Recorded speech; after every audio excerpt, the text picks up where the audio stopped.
Imagine walking through a freezing winter evening when the streets are quiet and the cold wind cuts through the air. Snow slowly falls, covering the sidewalks and empty alleys. As you pass by a dim street corner, you notice a small shape curled beside a trash bin. At first, it almost looks like a pile of rags, but when you move closer, you realize it's a tiny kitten.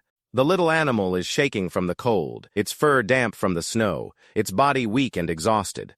It had been left there by the only family it knew, abandoned and alone in a world that suddenly felt too big and too cruel. The kitten looks up with tired eyes, barely able to move. Hunger and cold have taken almost all of its strength. For a moment, the street feels even colder, knowing that this tiny life was left behind with no one to protect it.